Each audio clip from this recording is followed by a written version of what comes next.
I grew up in Oklahoma City and came to the University of Texas to go to college, and ended up staying for 2 degrees. I got my undergraduate degree at the University of Texas, then went to the University of Texas Law School, and graduated in 1969, and through kind of a different series of events ended up practicing law in Austin.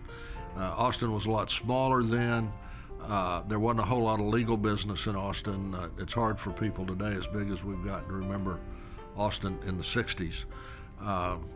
And very few people that graduated from law school and stayed in Texas stayed in Austin, because the jobs were in Dallas and Houston. And I ended up going to work here for a really small law firm in Austin. In fact, it was called Mitchell, Gilbert, and McLean, and it was Mitchell, Gilbert, McLean, and Yeakel. I was the only non-partner lawyer in it, and they did general work, and so I did a little bit of everything starting out. One day I'd get sent to state court, one day to federal court, one day I'd do a civil case, one day I'd do a criminal case, and practiced with them for a little over 5 years, and then 2 other young lawyers and I formed our own law firm, and continued to do general stuff, like I was saying, although by then my practice had kind of moved more into the civil area than the criminal area, and went from there, and it was kind of the progression a lot of lawyers do. Then I went through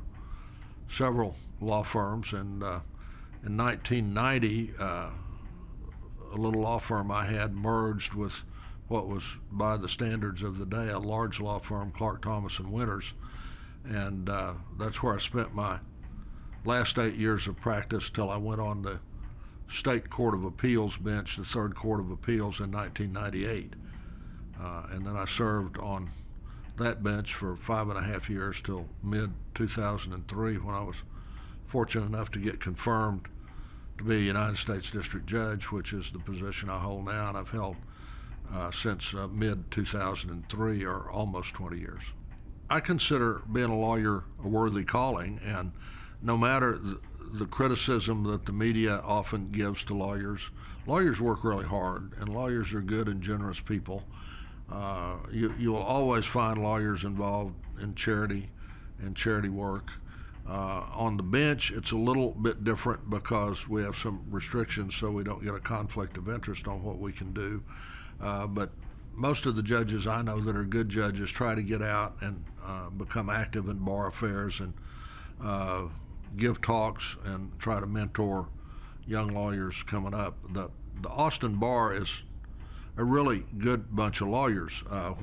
As I said, when I started out, it was much smaller than it is now, and you would constantly see the same lawyers. So you needed to be nice to them because you were going to meet them again in a case. Now, because Austin's grown so much, there's not so much of that. But to the credit to the lawyers here in this area, we've been able to keep, I think, a whole lot better culture among the lawyers, and it's not quite as dog eat dog as it is in some of the other cities. In fact, when I was a young lawyer in Austin, lawyers would come down from Dallas or Houston, and they generally were some kind of troublemakers, and we called them 214 and 713 lawyers. That was the way we referred to them. You've got to have a life, but it's kind of hard to do, and a lot of lawyers kind of lose sight of their life-work balance. We all have our own personal problems that we carry around with us, and then when you're a lawyer, you also carry your clients' problems around with you, and it can cause a lot of trouble for you. It puts a lot of strain on a marriage a lot of times.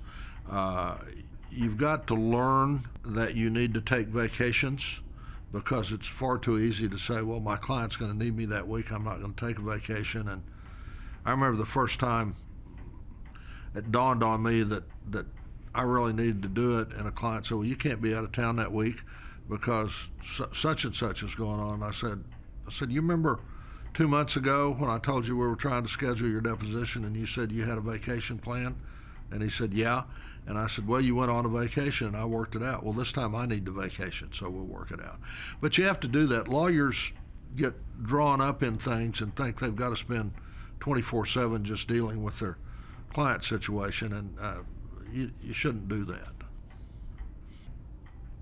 Always do the best job you can do with what you're doing, but be prepared to alter that plan when a new opportunity comes up. But be flexible, because sometimes opportunities come along when you're not looking for them, and you should be alert to that and sometimes change what you think your life plan is.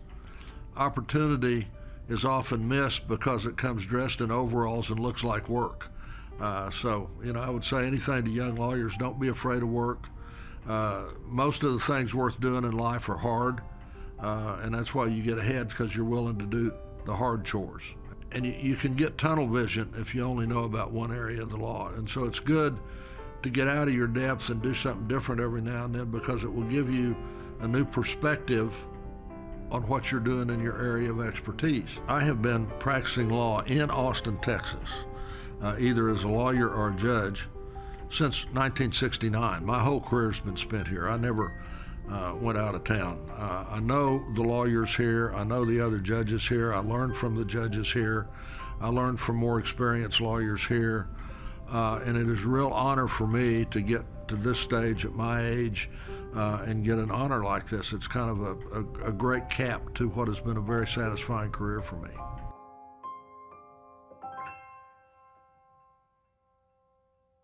Three honorees, three talented individuals with more than a century of service to the legal community.